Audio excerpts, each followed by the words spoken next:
E agora temos o prazer de apresentar o evento Sempre um Papo, com Eliana Alves Cruz e mediação de Afonso Borges e Tom Farias. Um ótimo encontro a todas e todos.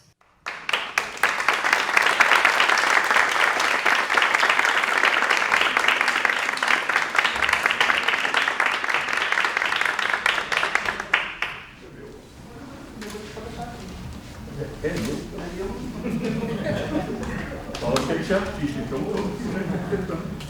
Aqui, não precisa, né?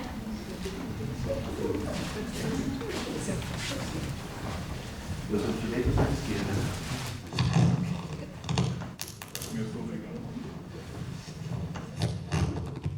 Pessoa que é amiga há muito tempo, acontece isso, né? Só fica passando mico. Gente, muito boa noite. Prazer estar aqui novamente no Sesc Vila Mariana, onde eu realizei tantos eventos bons durante mais de 3 anos, há cerca de 8 anos atrás.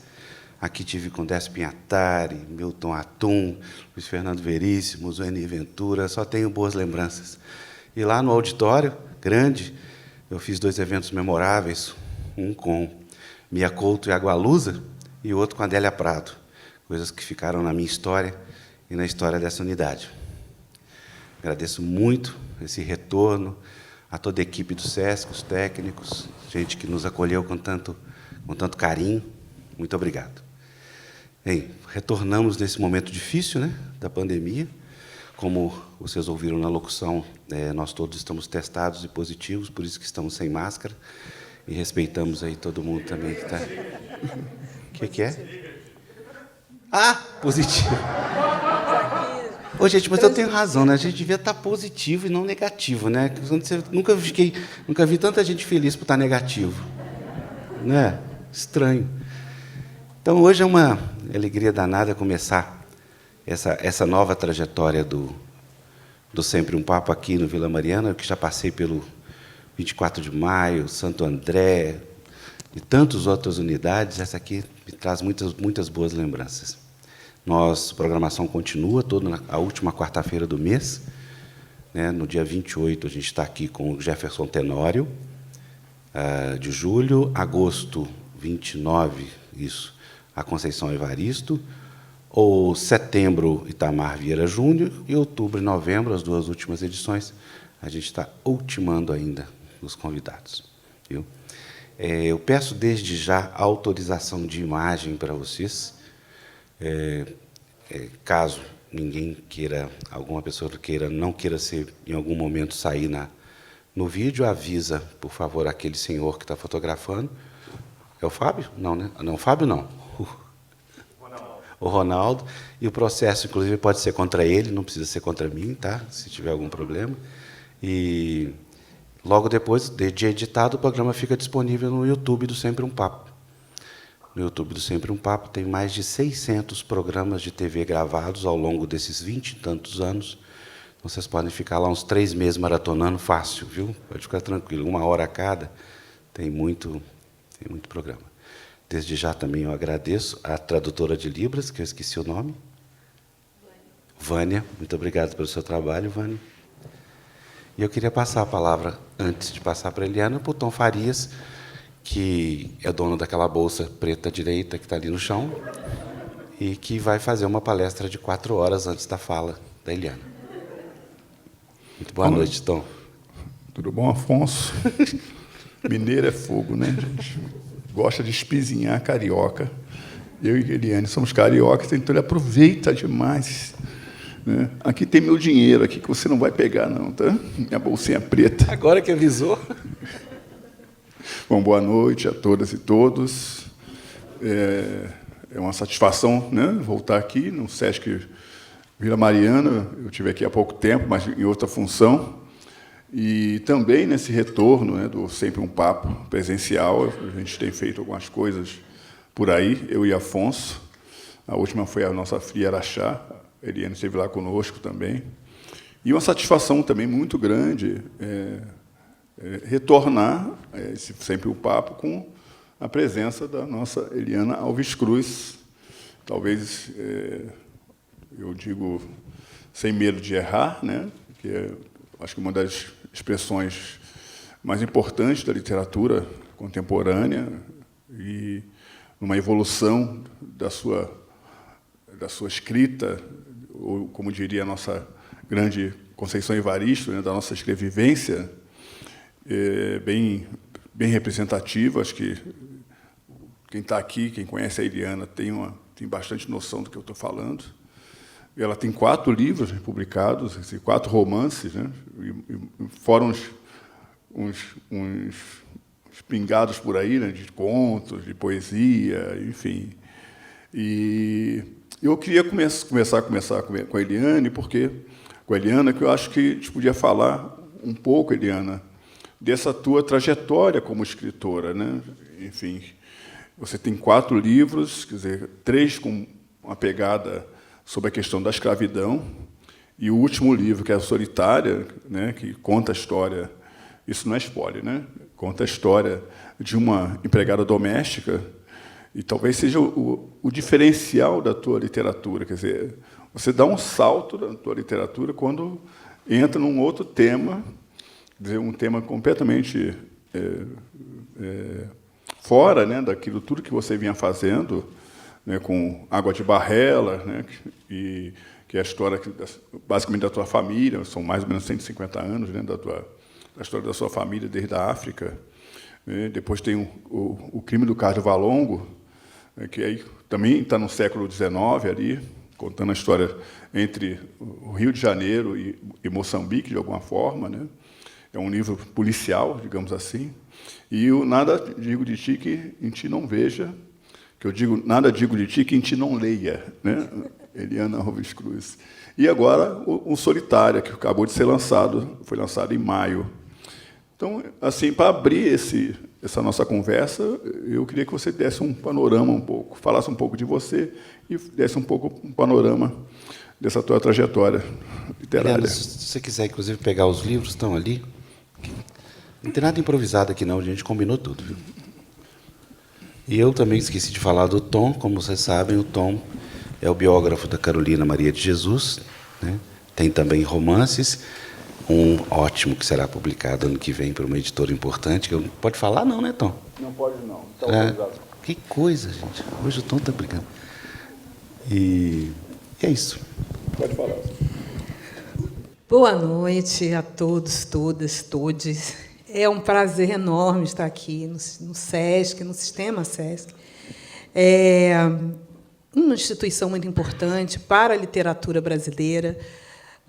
Como disse o Alfonso, muitos talentos, muitos escritores, muitos nomes passaram por esse programa do Sempre um Papo. Eu conheci o Afonso, nem sei se ele lembra, 2016, no México. Lembra? Em Guadalajara? Sim, claro. Guadalajara. Eu mediei a mesa lembro. que você estava. Claro. Uma feira de livros que tem lá. E eu estava acabando de lançar, eu tinha acabado de ganhar o prêmio Oliveira Silveira, da Fundação Cultural Palmares, com o Água de Barrela. E aí a Fundação é uma instituição governamental, me inscreveu nesse festival e foi muito legal, uma experiência muito importante para mim.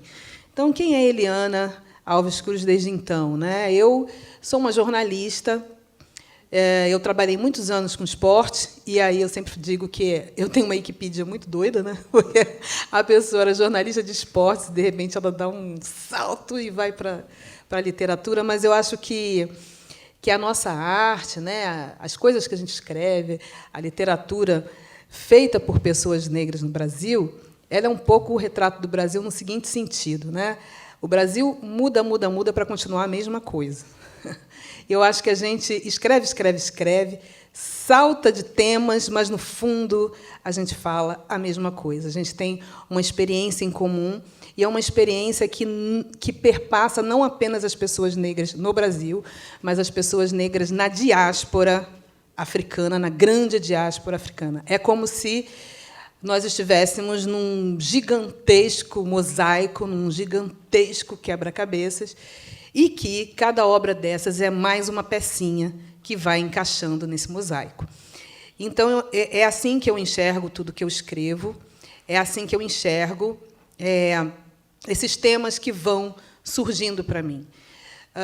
Eu, observando, né, autores, pessoas que eu admiro, e eu tenho uma sede, né? Eu tenho uma sede de escrita e uma sede de leitura, porque eu sou de uma geração que conheceu Machado de Assis branco, embranquecido pela escola, pela educação, pelas instituições, né? Eu tenho lá em casa uma nota antiga de dinheiro que era o Machado de Assis, e ele parecia um barão do café.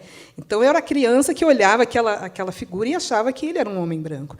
Então, nós temos uma sede de representatividade, mas para além da questão rasa da representatividade, né? A gente quer se ver de uma forma mais profunda, com camadas, e realmente falando das coisas que nos tocam mais profundamente. Então, eu tenho essa sede de produção de escrita e de leitura. E tem algumas pessoas que eu observo que também têm essa fúria de escrita e de leitura. Uma delas é o Ney Lopes, que, aliás, vai receber, né, o título de professor honoris causa pela UFRJ de Direito, dia 30, amanhã. E o Ney, eu encontrei, eu estava escrevendo o Água de Barrela, ele foi colega de faculdade do meu pai. Foi meu pai quem liderou esse movimento aí do doutor honoris causa do Ney. E aí eu encontrei com ele e ele falou assim, olha, ele foi mais uma pessoa que me disse isso, né? O que você escreve não é porque você quer, é porque você precisa escrever. E a hora que você escrever, a hora que você publicar, eu vou fazer o que é da minha obrigação, que é divulgar, que é colocar para frente, porque a gente realmente precisa ter na nossa literatura essas vozes. A gente não pode ser apenas objeto de estudo, objeto de observação e da escrita de outros. A gente precisa ter esse protagonismo. E ele escreve fericamente, né? Ele tem dicionários e um monte de romances e composições. Então, eu acho que esse é um desafio para mim, produzir e meio que preencher uma lacuna, não do país, mas para mim, né? Como mulher negra e como eu escrevo para aquela criança que queria ter crescido com algumas histórias. Como disse a Toni Morrison, né? Se existe uma história que você não leu, vai lá e escreve. Então, é mais ou menos isso que eu tento fazer. Eu acho que eu gosto muito de escrever, eu sou um pouco compulsiva. Está aqui na plateia meu colega roteirista Marton Olímpio, a gente é meio compulsivo na escrita, a gente gosta muito do que a gente faz. Então, essas obras, na verdade, elas estão todas na minha cabeça. Eu já tenho na minha cabeça, eu tenho 30 ali. Não sei se eu vou ter tempo de vida para escrever tudo o que eu gostaria de escrever, mas essas obras elas estão aqui, elas vão amadurecendo, né? E o nosso país, gente, nosso país é muito criativo e nos dá muitos motivos. Né? Sabe, Tim Maia, me dê motivos.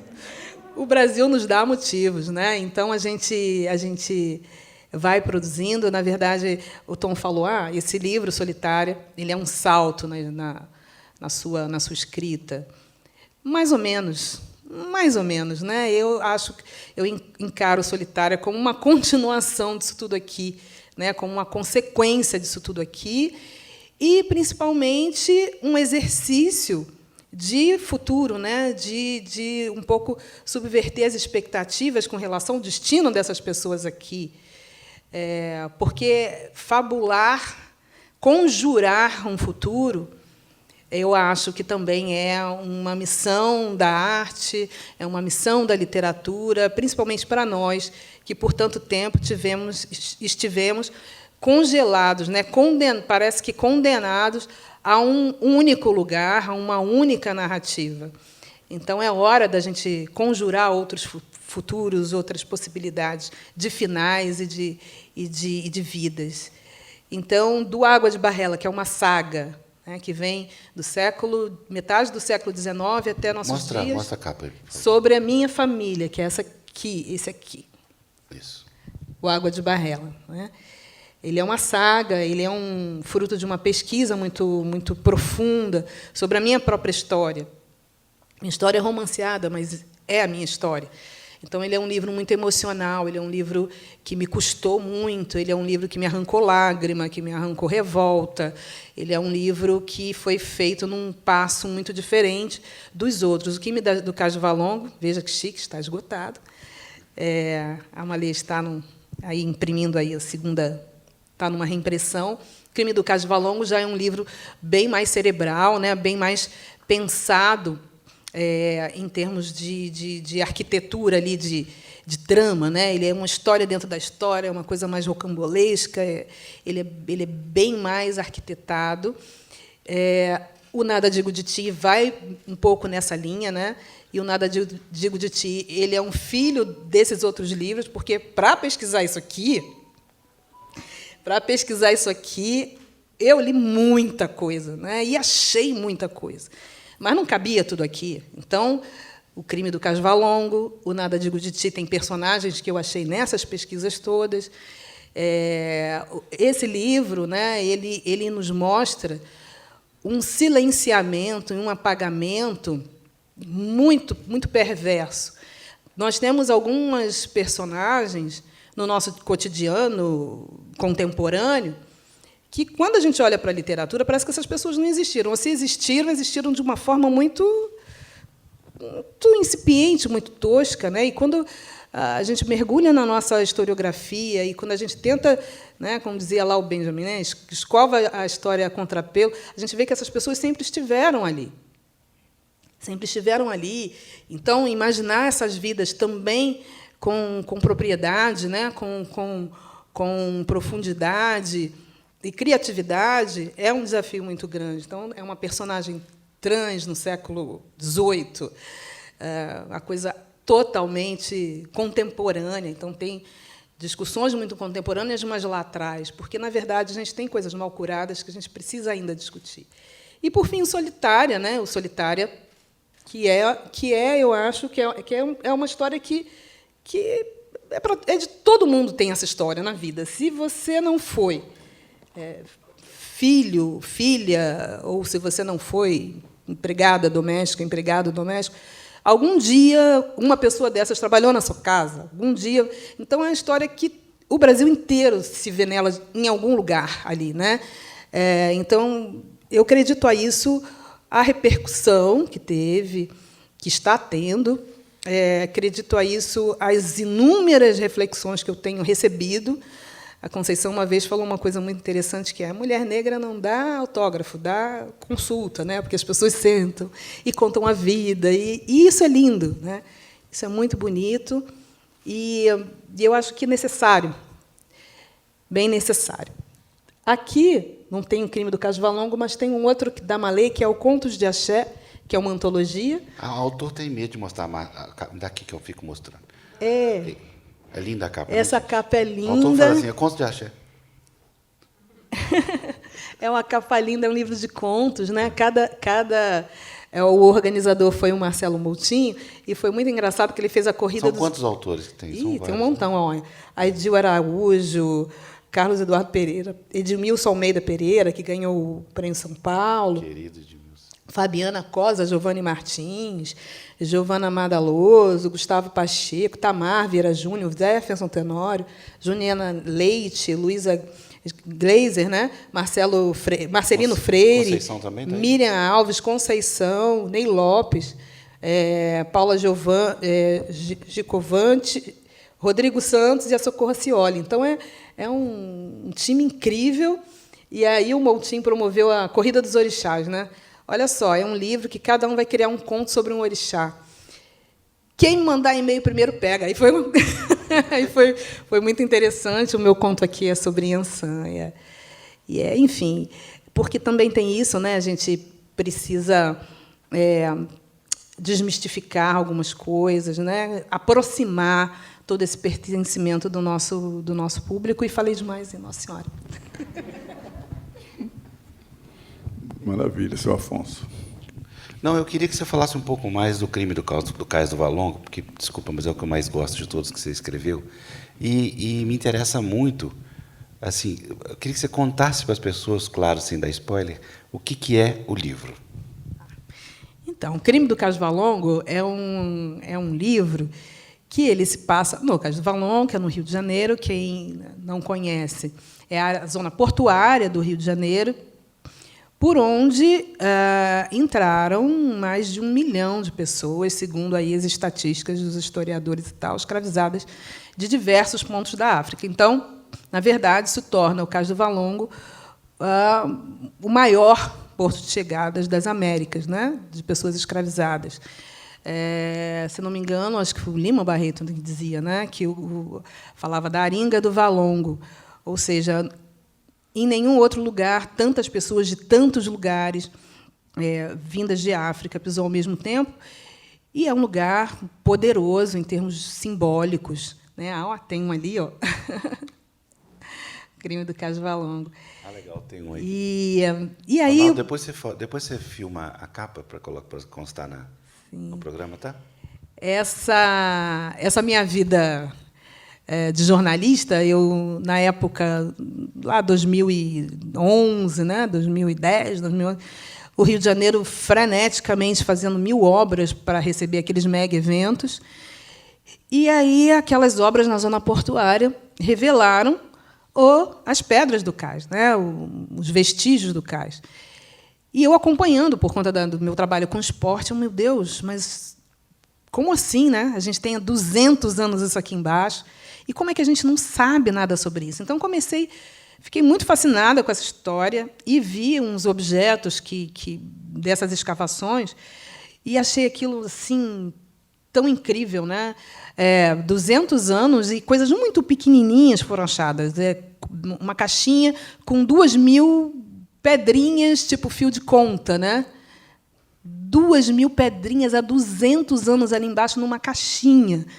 Uma loucinha, um cachimbo, um dadinho, um brinquinho de meia-lua, de ouro. Aí eu fiquei imaginando, porque é a cabeça de quem escreve, né? Quem usou aquilo? Quem trouxe isso para cá? E aí várias matérias com historiadores e pesquisadores contando, né, falando da origem de cada objeto e tal. E o brinco me chamou a atenção porque vinha assim, né, muito usado por escravizados de Moçambique, homens ligados ao Islã e tal. Eu falei, nossa. Aí comecei, né, naquela espiral de ler, de pesquisar, fui atrás. Eu falei, mas tem uma história aqui. E por que a gente não tem nenhum livro de ficção com esse lugar como personagem? Porque os lugares eles são personagens das histórias, né? Os lugares, se não me engano, acho que é o Frei Beto que tem essa frase, né? A cabeça pensa onde o pé pisa. Quando a gente sabe da história de um lugar, nunca mais você pisa naquele lugar do mesmo jeito. Mas nunca mais, né? Eu nunca mais fui à zona portuária do mesmo jeito. Eu nunca mais fui a Salvador e ao Recôncavo. No próprio Rio de Janeiro, depois que eu pesquisei isso, os lugares ganham rosto, né? Eles ganham cheiro, eles ganham outra coisa. Então, pesquisando para escrever esse livro, eu descobri um Rio de Janeiro muito escondido, né? Muito ocultado, muito diferente dessa imagem de cidade maravilhosa e cordial, e muito cruel, né? Muito sangrento desde sempre, e muito partido desde sempre. Porque quem vai ao Rio hoje, e muitas cidades brasileiras, né, não imagina por conta das intervenções urbanas e tal, mas aquela área da cidade era uma área distante, né, do centro da cidade, porque o Rio tem aquelas montanhas, muitos morrinhos daqueles foram postos abaixo, a gente não tem nem noção que, naquela época, sim, era um vale, né, um valezinho cercado de montanhas enseadas e tal, e de difícil acesso. Então, para aquela área da cidade, foi jogado todo um sistema escravocrata, muito organizado, muito pensado no ser humano como moeda, né? Então, a pessoa chegava ali, quem ia para uma quarentena, as pessoas que estavam doentes iam minimamente lá do que eles chamavam lá de uma recuperação para serem vendidas. E as pessoas que morriam eram enterradas no cemitério dos Pretos Novos, que também ficava ali. Era um complexo, né? A pessoa chegava, quem estava bom ia ser vendido. Enterrado em termos, né? Oi? Enterrado em termos. Pois é. E o cemitério dos Pretos Novos é outro lugar que, meu Deus, todo brasileiro, tipo Meca, Todo mundo, todo brasileiro devia ir um dia na vida a esse lugar, porque, primeiro, que a gente tem, pela narrativa do audiovisual, uma visão das pessoas escravizadas totalmente real e romantizada, né?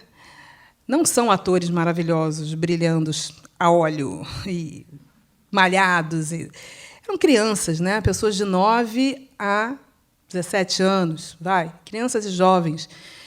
Então, é muito chocante a gente se deparar com um crime contra a infância que o Brasil, desde sempre, estimula, né? Então, as pessoas que chegaram aqui tinham essa idade, morriam e eram jogadas ali, porque aquilo, na verdade, era tipo um lixão. As pessoas eram enterradas à flor da terra. Tem até um livro de um historiador, né, A Flor da Terra, que as pessoas eram enterradas ali assim. E junto com essas escavações que depois se achou por ali, tinha osso de galinha, pedaço de louça. Então, era um cemitério que era misturado com lixo e que mostrava exatamente o objeto, o nada que aquelas pessoas eram, né? Quem vai lá tem uma ossada que os arqueólogos acharam, foi a única que eles acharam inteiras, porque, de tempos em tempos, eles queimavam os corpos para que coubessem mais corpos, né? Coubessem mais corpos. Então, é absolutamente chocante, né? Bom, vamos escrever isso. Eu acho que a história da escravidão no Brasil, no mundo, é uma história de polícia, uma história de terror e uma história de polícia mesmo. É um crime, né? Um crime. Então, sem querer dar o spoiler, mas já dando, na verdade, o crime é todo esse esquema, né? É toda essa vida colonial que a gente faz questão de não deixar passar, né? Que a gente perpetua, que a gente alimenta, né? A gente alimenta das formas mais perversas até hoje. Então, o crime, na verdade, é isso. E eu quis fazer... Na verdade, quando eu comecei a escrever, eu queria fazer uma brincadeira com o tempo, né? Que depois eu faço no Nada Digo de Ti. Mas eu queria que fosse em dois momentos, no presente e no passado, mas achei que o leitor ia ficar muito louco nessa vai e volta, vai e volta, vai e volta. Então, botei 2 personagens, um homem e uma mulher, contando aquele mesmo crime, né? Testemunhas, de alguma forma, eles fazem parte daquele acontecimento, mas cada um ia contar a história na sua perspectiva. Eram 2 pessoas negras, mas completamente diferentes umas das outras, porque isso é outra coisa, né? A gente tem um país que acha que todas as pessoas negras têm a mesma experiência, que todas as pessoas negras são iguais, que todo mundo tem o mesmo background, que todo mundo pensa da mesma forma, quando uma pessoa negra, famosa, comete algum erro, alguma coisa, sobra para todo mundo, como se todo mundo... É uma loucura. Então, eu quis trazer o indivíduo, né? O indivíduo, a personalidade de cada um. Ele é um homem que nasceu livre, que tem outro pertencimento. Ela é uma mulher negra retinta, escravizada, que tem outro... Eliana, só um detalhe. Pertencimento. Essa coisa dos teus personagens, mesmo no período da escravidão, terem voz, terem atitude, terem ação, né? Então, acho que o crime resume bastante isso, né? Sim, é exatamente isso, né? Porque a gente não é dizer que não existam personagens como esses em outras obras, existem. Mas em que lugar, né? Em que papel? Então, não é que a gente não possa escrever sobre uma pessoa negra escravizada. É como você vai trazer essa pessoa para a cena. Ela vai ter protagonismo, ela vai ter voz, ela vai ter vida. Como a gente traz esses personagens é que é a questão. Não é que a gente não possa fazer de uma mulher negra uma personagem empregada doméstica, porque essas pessoas existem e elas precisam ser retratadas também na nossa arte, no que a gente faz. Mas como a gente vai trazer isso? Da mesma maneira de sempre, né? Como subverter um pouco, como mostrar realmente outros aspectos dessas pessoas que são seres humanos.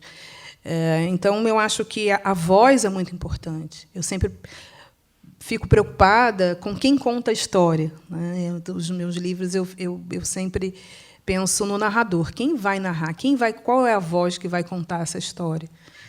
E tento sempre trazer uma voz diferente. Bom, tudo bem, Afonso? Então, assim, isso é só um panorama do que a Eliana está falando dos livros, né? Mas, enfim, é uma viagem imensa. Eu agora acabei de escrever sobre o livro do Laurentino, que é o Escravidão, terceiro volume, né? E quer dizer, eu li todos os volumes, são 1.500 páginas, do primeiro, do segundo e do terceiro, e, assim, imaginando, né, a viagem para escrever aqueles 3 volumes. Ele viajou para diversos países africanos, Portugal, enfim, se embrenhou aí no mundo de arquivos, fantástico, um material com manancial de informações, né, de números, de estatísticas, de mapas, é bem impressionante. Mas a gente também passa por isso, né? E eu queria já pegar um pouquinho do Solitária, né? Que esse nome é bem assim, né? Quer dizer, solitária. Será que é uma pessoa solitária? Será que é uma solitária em si, né? Mas eu tinha falado no início, né, que você é uma guinada na tua carreira de escritora, de romancista, né? Mas eu queria saber o que te levou assim a pensar nesse livro no papel de uma empregada doméstica. A gente ter há pouco tempo, né? Vocês acompanharam na imprensa as denúncias, né, de mulheres sendo escravizadas 50, 72 anos, né? E quando a gente pensa nessa obra, assim, houve uma pesquisa, não sei, nesse sentido também, ou foi uma coisa que a realidade se impôs? Pois é, a realidade se impõe, né? Mas, no Água de Barrela, tem uma personagem que chama Dodó, que foi uma tia, né, uma tia-avó, que é aquele personagem clássico, né? Quem nunca viu esta personagem? Que é aquela mulher que vai cedinho, sai do interior qualquer, e cedinho vai trabalhar numa casa e fica a vida trabalhando naquela casa e morre ali, né? Muitas e muitas pessoas têm essa história na sua própria vida. Então, a tia Dodó, ela aparece pouquinho aqui na história, né? Comparativamente a outros personagens, ela tem uma aparição até discreta. Só que todas as pessoas que têm isso diretamente na sua vida, né, ou que foram empregadas domésticas, ou filhos de empregadas domésticas, que leem a personagem da Dodó, ficam muito tocadas e me escrevem. Ai, que vontade de entrar nesse livro, dar um abraço nessa mulher e resgatar ela dessa casa, pelo amor de Deus, que, meu Deus do céu, eu vi minha avó, vi minha tia, vi minha mãe, vi minha irmã. Então, isso era tão recorrente que já estava no meu radar, realmente, escrever um livro, uma história, em que essa personagem fosse o centro, né, fosse a protagonista. Mas aí aconteceu um evento mundial chamado pandemia. E, na pandemia, o que aconteceu na pandemia? Todo mundo foi para a solitária, né? Todo mundo ficou confinado. E, nessa solitária, a gente entrou dentro das casas, mas as casas meio que saíram, tudo de ruim saiu do que a gente conserva, aquilo que eu falei lá atrás, né? Todas na nossa colonialidade, todo o nosso lixo escravocrata. Então, um monte de pedido de socorro em sindicatos de trabalhadoras domésticas, muitos casos de trabalho análogo à escravidão, casos midiáticos enormes, a gente viu aí, né? As Madalenas, a Madalena Santiago, a Madalena Gordiano, o caso da Mirtes, do menino que caiu do 10º andar, enfim, 1000 casos. E eu fui colecionando esses casos. Não à toa, né? Não por acaso, a primeira vítima da Covid no Rio de Janeiro foi uma empregada doméstica. Né? São Paulo, né? E aí foi uma pessoa, acho que no Rio também, foi no interior do Rio, né? E aí a patroa foi no auge daquela coisa da Itália, né? Na Itália estava todo mundo morrendo, a mulher chegou da Itália. Enfim, são pessoas que não conseguiram se confinar, paradoxalmente, né? Solitária, mas elas não conseguiram ir para solitário, ficaram em cárcere privado com essas pessoas e foram as primeiras a morrer. Então, isso me tocou muito. Eu achei que era assim, bom, a hora é essa, né? A hora é agora, vamos falar sobre isso. E aí comecei a desenhar, fui colecionando esses casos aí que a realidade impõe E fui colecionando os casos e fui criando a história, sempre pensando, né, o que passaria na cabeça dessa moça que cresce dessa criança, né? O livro começa na ótica, na perspectiva da criança. Essa criança, né? Tanto que ela entra na casa e ela só vê a perna da patroa, porque ela é pequena.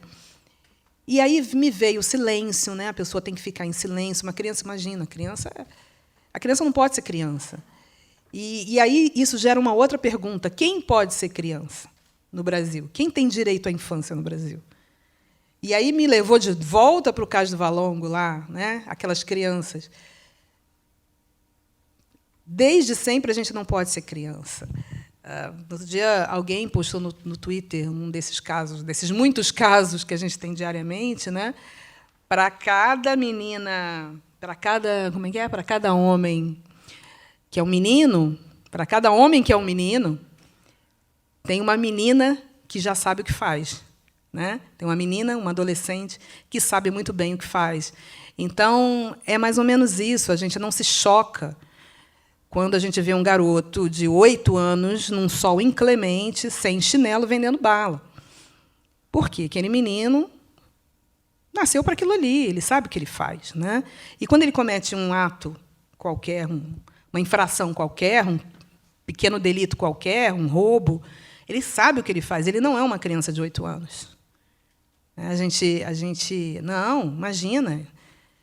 Não é. Mas, quando você olha uma criança de 8 anos que está dentro da sua casa, né, você vê por que ele não é uma criança, né? Então, essa questão da infância perdida, da infância roubada, é algo que a gente precisa encarar no Brasil, né? A gente precisa encarar e trazer isso para a literatura de uma forma a convidar o leitor a uma reflexão e uma conversa com a sua própria vida, né?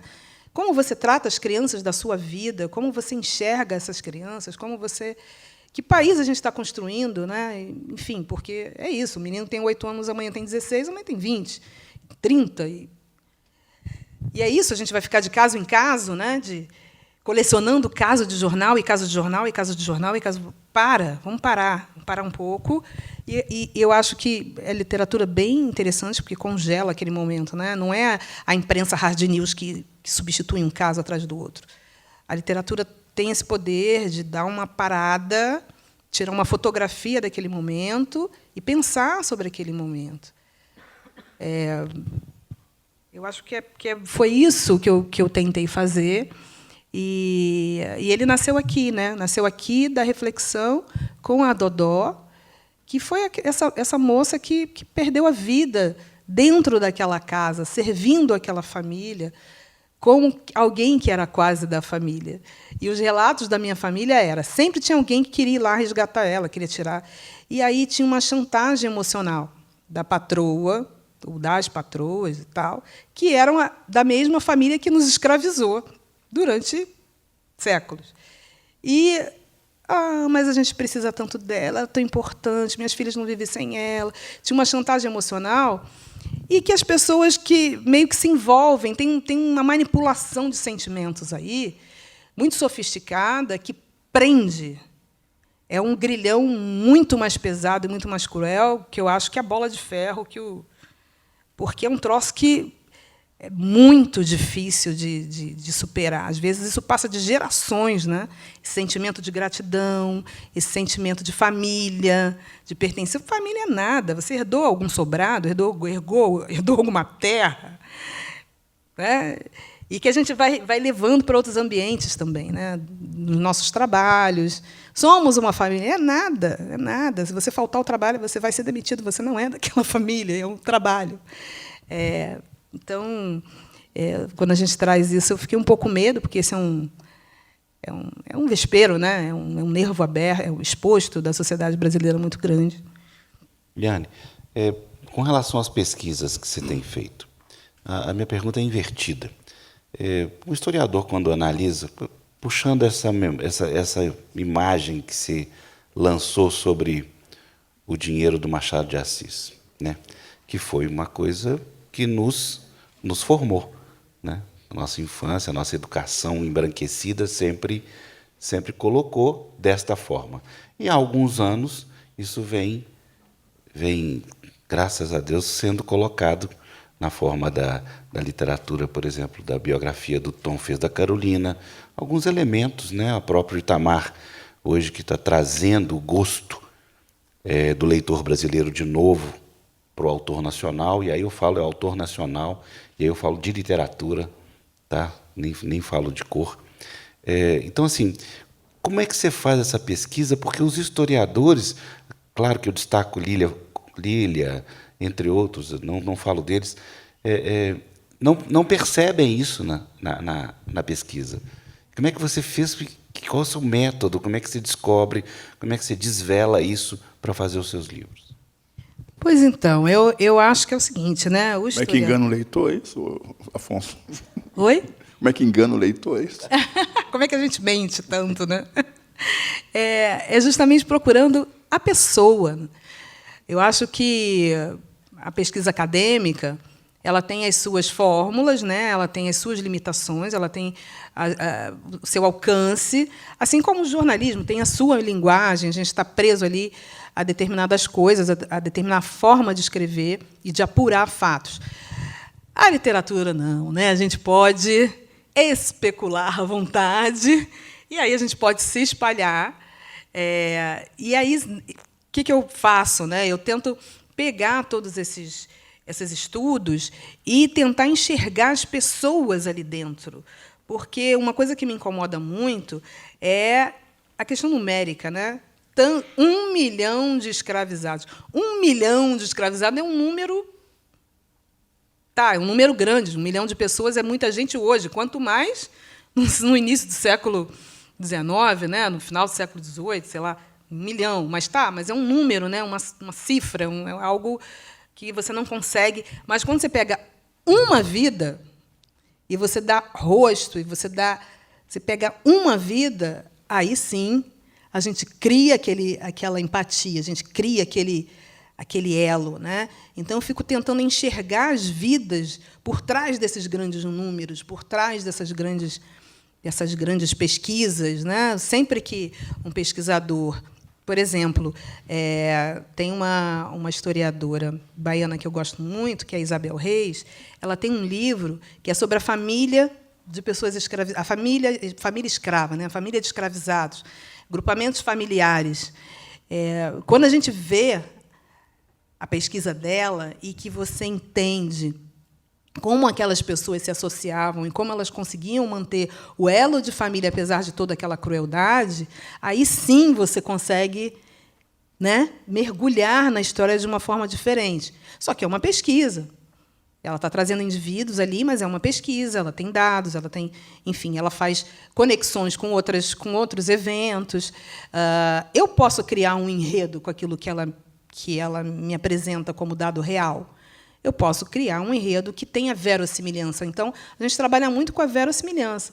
Poderia existir uma travesti no século XVIII, no Rio de Janeiro? Ora, se existir uma personagem real com essas características em Lisboa, um século antes, no Rio de Janeiro? Podia, claro que podia. Então, a gente cria uma história, né? A gente já cria um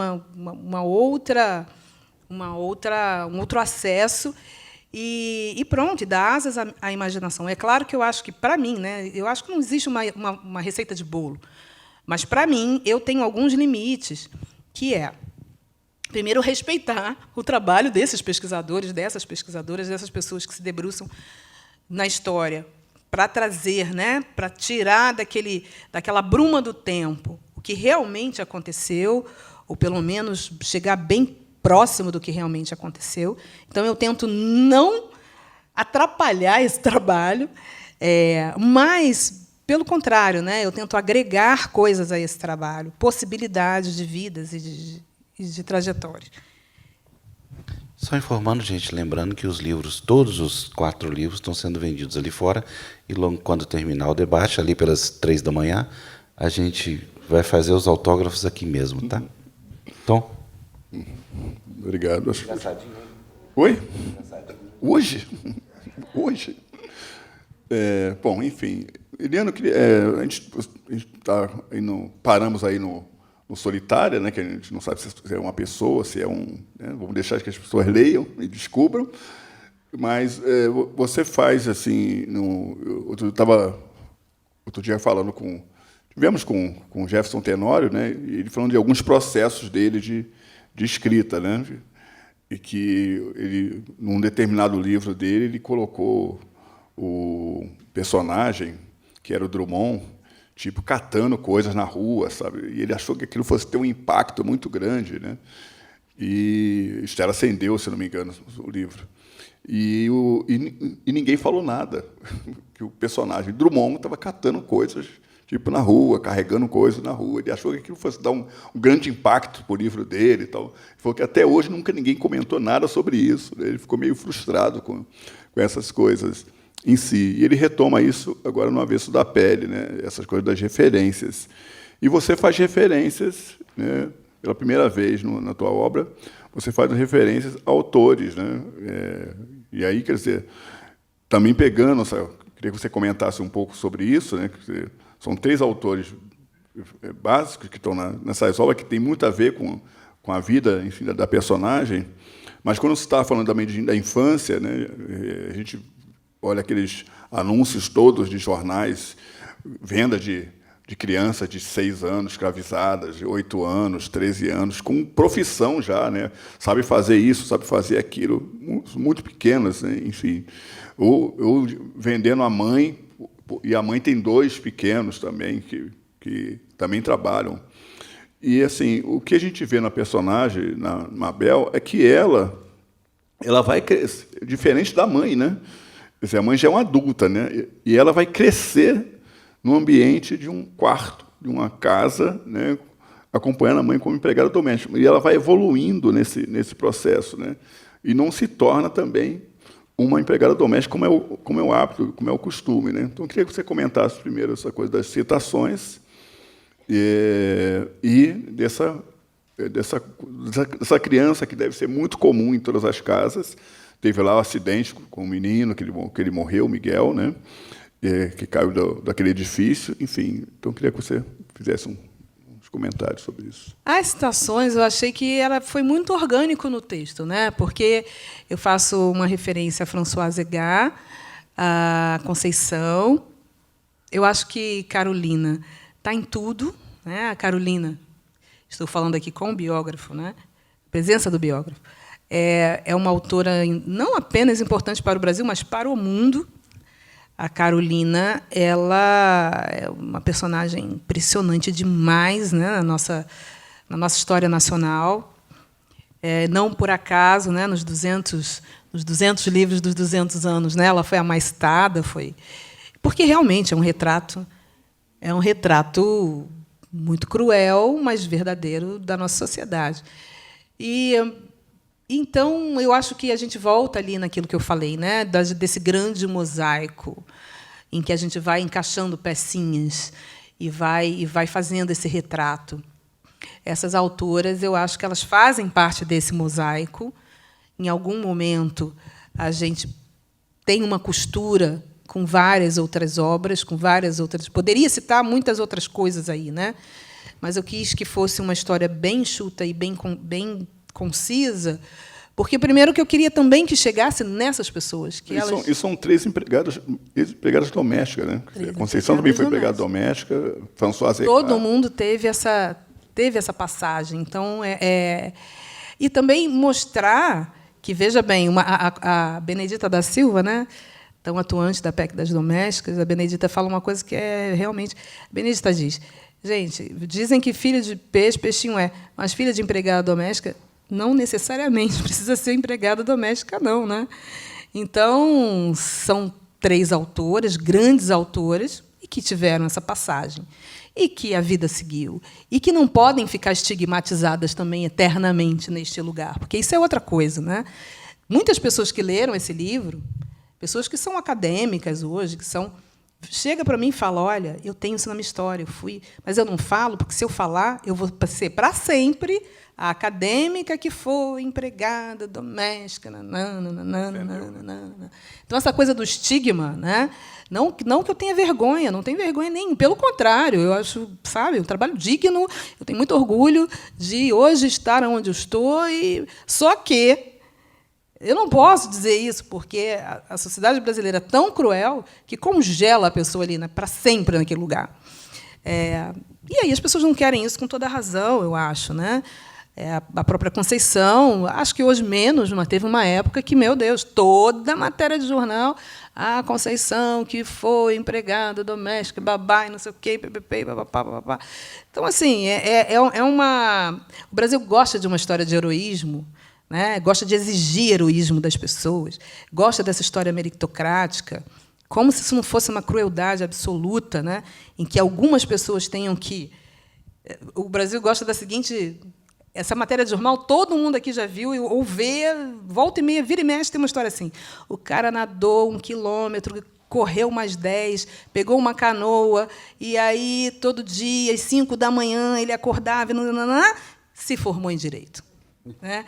Quem nunca viu essa matéria aqui? O Brasil adora essa matéria. Eu trabalhei com esporte. Esporte, nossa, é campeão. Mas, para ser campeão, ele treinou num campo de várzea, descalço, botou calo no pé, quebrou a perna. Que absurdo! O norte-americano lá está com a maior tecnologia do mundo. Por que ele tem que sofrer tanto para conseguir o que o cara consegue dormindo? Né? E por que a gente tem gerações de pessoas que têm que sofrer tanto para conseguir o que outras famílias conseguem muito naturalmente? Fazem o ensino fundamental 1, fundamental 2, ensino médio, passam na faculdade, entrou, se formou, trabalhou, pronto, tem a vida. Por que essa pessoa precisa nadar 6 quilômetros e andar? Então, esse lugar, né, desse esforço meritocrático é um lugar para te conservar ali, né, para conservar determinado grupo ali, para sempre. Então, eu quis trazer também essas autoras por conta disso. E a questão da criança, né? A questão da criança eu fico imaginando, né, o que deve ser para uma criança ter que ficar muda num quarto, né? Ou não poder abrir a geladeira e ver aquelas coisas gostosas e não comer, ou ver uma piscina e não poder mergulhar num calor do Rio de Janeiro incandescente. Né? São lugares de muita crueldade, né? de tortura mesmo. Quando a gente fala em Solitária, Solitária é o lugar mais cruel de uma prisão que é um lugar cruel. É um lugar absolutamente... Meu Deus, não gosto nem de imaginar. Então, não deixa de ser um lugar de tortura também, já que você tem que se privar, você vê o gozo dos outros e não pode desfrutar nunca daquilo. Né? Imagina você sendo uma criança, vendo outras crianças se divertindo, e você não pode estar ali, você não pode... Então, é muita privação, é muita crueldade naturalizada, e a gente precisa desnaturalizar isso. Né? E o que melhor do que a arte para desnaturalizar a crueldade? Vamos passar algumas perguntas da plateia, por favor. Sem não antes agradecer ao meu amigo André, que finalmente chegou, né, André? Estava de olho em você, viu? André é um parceiro antigo, trabalha na gerência de literatura do SESC. Saudade, viu, André? Obrigado por ter vindo. Eu tenho certeza que o Otávio quer fazer uma pergunta. Para quem for fazer a pergunta, eu levo levo o microfone. Eu ia fazer isso com você, né, Otávio? Né, Renê? Vocês sabiam, né? Passa para a Renê e para o Otávio ali. Boa noite a todos. Você falou, era uma coisa que eu, quando li, eu estou lendo, não acabei ainda de ler, mas já estou quase no finzinho, o Solitária, e eu pensei nisso desde o começo da leitura. E você falou isso, eu queria voltar um pouco ao que você disse e a minha impressão também. Quando você disse que o lugar é personagem. E você nomeia cada capítulo o lugar do apartamento. E reforçando esses espaços exclusivos e muito a Solitária que está ali presente. Sem dar spoiler, mas, assim, como é que você construiu isso? De nomear cada capítulo o espaço que, assim, cozinha, e aí vai um pouco para a casa da empregada também, mas a grande maioria é o apartamento onde ela trabalha. E o prédio, o edifício onde esse apartamento está localizado. É essa coisa do espaço e do lugar como personagem. Pois então, o espaço, né? Tem um ditado que diz, né, que as paredes têm ouvidos. Tem ouvidos, mas tem boca também. Quando a gente entra num lugar, ele fala para você sobre muita coisa. A gente entra na casa de alguém, essa casa fala com você. Os móveis, a disposição dos cômodos, o tamanho. A casa fala sobre quem nela habita. E também eu quis dar voz a uma arquitetura que é uma arquitetura toda desenhada para excluir. A arquitetura é cúmplice do nosso crime da escravidão, do Cais do Valongo. A arquitetura cooperou e coopera, ainda hoje, para excluir. O que acontece em São Paulo com a população de rua, quando as pessoas não querem as pessoas na sua calçada? Canso de ver matérias. Botam logo lá os pitoquinhos lá para que não se coloque, não seja possível colocar um colchão para a pessoa dormir ali. Né? Então, as construções elas falam sobre aquela sociedade. A gente vem de uma sociedade que construiu senzalas, calabouços, locais de tortura que conviviam dentro do mesmo espaço onde as pessoas comiam, dormiam, viviam, criavam seus filhos. A gente fala daquele negócio. A gente está jantando aqui e está ouvindo o cara sendo torturado lá com a maior tranquilidade. Como hoje, a gente está jantando aqui e tem um cara morrendo na sua porta ali de frio com a maior tranquilidade. Né? Então, essa senzala virou a casa dos fundos, que depois virou o quarto, o sótão, que depois virou o quartinho, e que é uma tecnologia que vai se aperfeiçoando, vai mudando para o quê? Para continuar a mesma coisa, né, que eu falei lá no início. A sociedade brasileira é muito criativa em não mudar. A gente dá um jeito de maquiar, muda a roupa, muda não sei o quê, mas continua tudo igual. Então, a arquitetura ela fala muito, né? Fala muito. E eu quis também provocar um pouco sobre uma discussão sobre os valores, né? A família que tem, né, dona da cobertura, ela vê nos objetos quase que uma extensão dela mesma, né? É o vasinho da avó, é o vaso chinês que vale não sei quanto, é o, sei lá, a cristaleira que pertenceu a não sei quem, a coleção de bonecas que era da avó, tudo tem um significado. Então, quebra uma xícara, parece que você está enterrando o parente de novo. Né? Então, já as pessoas que não têm esse conjunto de coisas, de posses, elas colocam os valores delas e os amores em outro conjunto de coisas. Né? Quando vai para a casa da Eunice, a planta, a goiabeira que ela plantou com o pai, é o cantinho dos santos lá da avó, são outros valores. Né? Então, isso me leva a uma discussão sobre patrimônio. O que a gente deve preservar e o que a gente precisa derrubar? Essa é uma coisa que a gente precisa conversar sobre isso. Né? Tem umas coisas que a gente não tem que preservar, não, gente. Não tem. Porque preservar significa perpetuar. Significa endossar. Eu tenho muito nervoso quando eu vejo uma escola que se chama Garcia Dávila. Garcia Dávila foi um sanguinário assassino.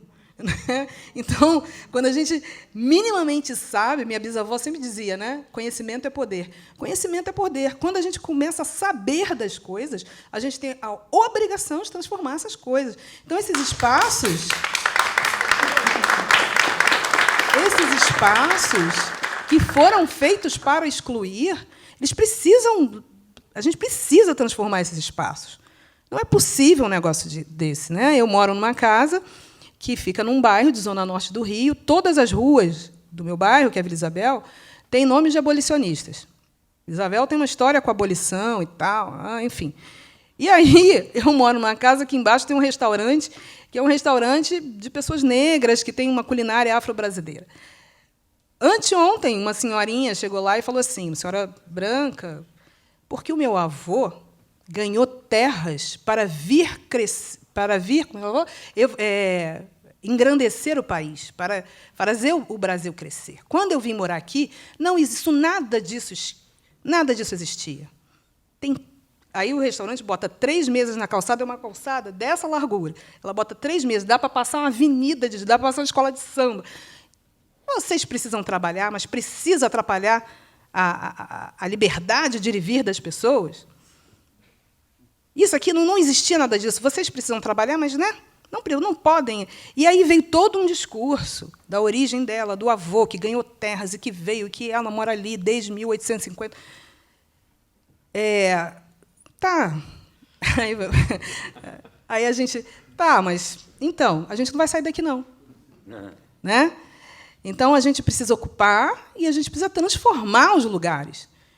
Não é mais assim, ela precisa se conformar que não vai ser mais assim. Se não se conformar também, problema dela, porque a gente vai ficar ali, e acabou. Né? Então, é questionar esses espaços, né? É questionar a nossa relação com a casa.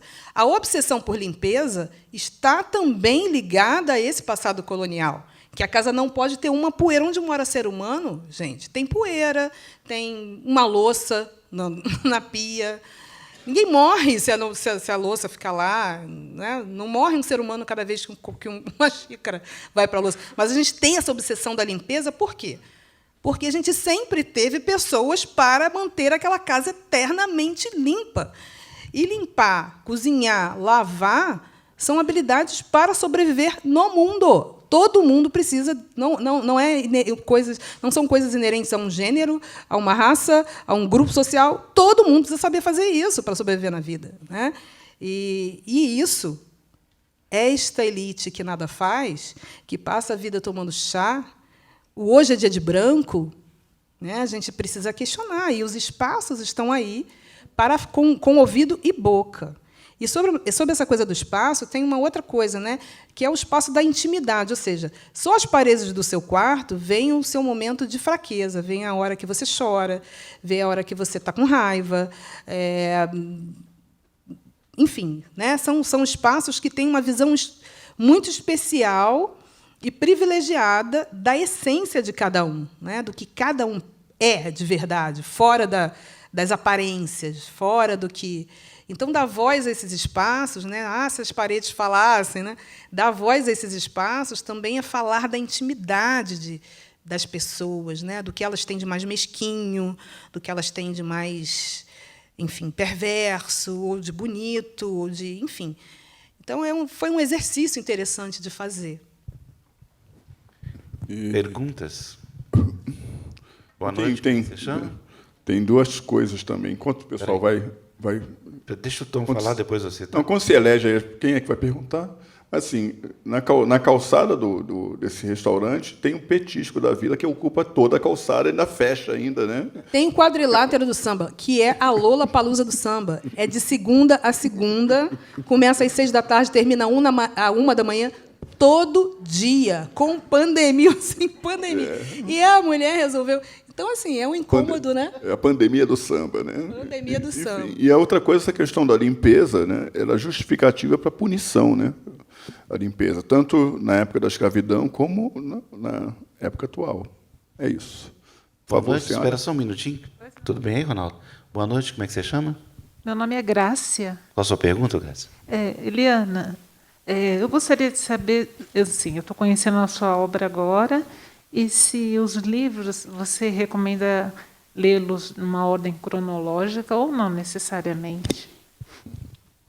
Não necessariamente, né? Eu acho que isso é uma coisa muito de cada um, né? Às vezes uma obra te chama porque você está vivendo um momento da sua vida que você quer, sei lá, eu estou pensando na minha ancestralidade, estou pensando na minha avó, sei lá em quem. Aí as pessoas vêm no Água de Barrela para tentar se inspirar, para contar a própria história, ou tentar ver por onde começar a contar, a procurar a própria história. Às vezes, o Crime do Cais do Valongo, a galera jovem gosta muito, porque é um policial, e aí tem aquela coisa do quem matou, mas não é isso, né? Isso, na verdade, é um detalhe na história toda. Mas fisga muito a galera, o pessoal mais jovem. O Nada Digo de Ti, a galera LGBT gosta demais, porque se vê, porque, enfim, entende que está na história, né? Que também faz parte da história deles e delas. Enfim, eu acho que ao gosto do freguês, né? Ao gosto do freguês. Eu fico muito feliz por isso. Eu acho que isso não tem prêmio maior do que a gente tocar o coração das pessoas que leem o que a gente escreve. Eu acho que isso nossa, o meu companheiro sempre fala, né? Tem uma coisa bonita que eu acho nisso que você faz, que é o seguinte: todo dia você recebe uma declaração de amor, né? E isso de receber declarações de amor é algo, para os nossos tempos, nossa, isso não tem preço. Então, o que eu quero é isso, é que as pessoas leem, que elas pensem nas suas próprias vidas.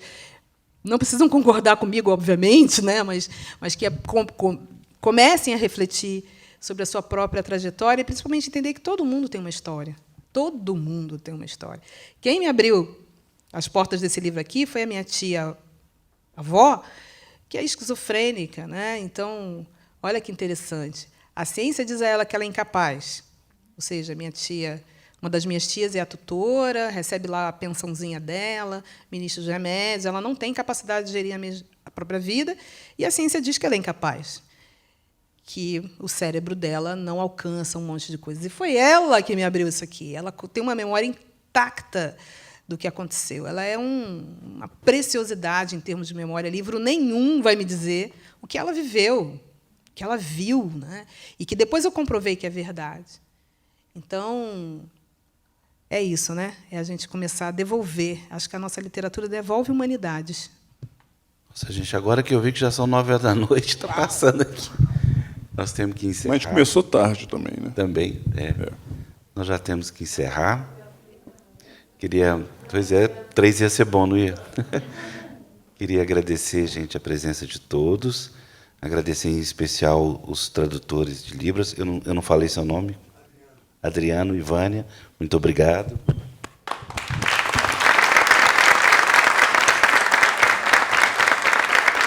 Agradecer ao pessoal, os técnicos, todo mundo do SESC. Acostumem-se comigo, que eu vou te amolar muito, viu? Passar a palavra para o Tom e depois para a Eliane. Bom, acho que a Eliana, mais uma vez, deu o recado. E os livros delas falam por elas hoje, né? Falam por ela, quer dizer, eu li todos os livros da Eliana, tive essa felicidade de ler todos os livros e fiquei sempre muito impactado, porque é uma área de pesquisa que muito me interessa, né? Sobre a questão do século XIX.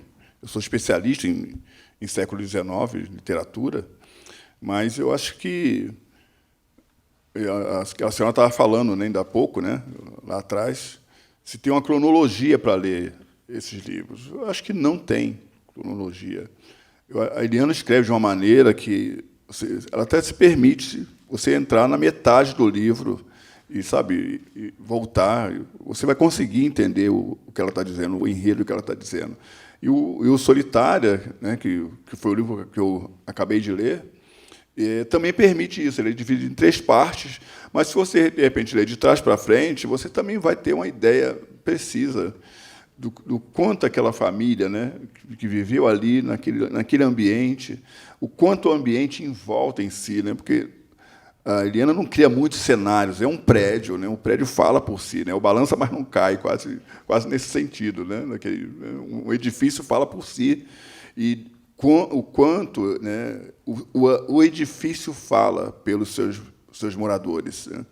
Então, o que eu percebi é isso, né, que esse prédio fala por todos os seus moradores, conta a história de um país, conta a história de uma geração, conta a história de opressão, conta, sabe, a história das violências que acontecem, caladas, né, em pequenos lugares. Eu daria até o nome desse livro, Quarto de Despejo, se não tivesse já esse livro, se não tivesse já esse título, poderia ser Quarto de Despejo, ou Prédio de Despejo, né? em si. Então, muito feliz de estar aqui. Eliana, que eu não via há algum tempo. E, enfim, brigadíssimo, Eliana.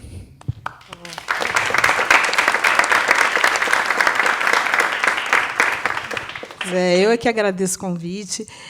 O que eu acho, gente, é o seguinte, né? Existem todos esses casos grotescos que a gente vê na mídia, de racismo, e de chamou o outro de macaco, outro chamou o outro de neguinho. A gente agora teve essa, né? Cada dia, cada mergulho um flash, né? Como dizia na novela. Mas existe o Brasil é muito sofisticado nisso, né?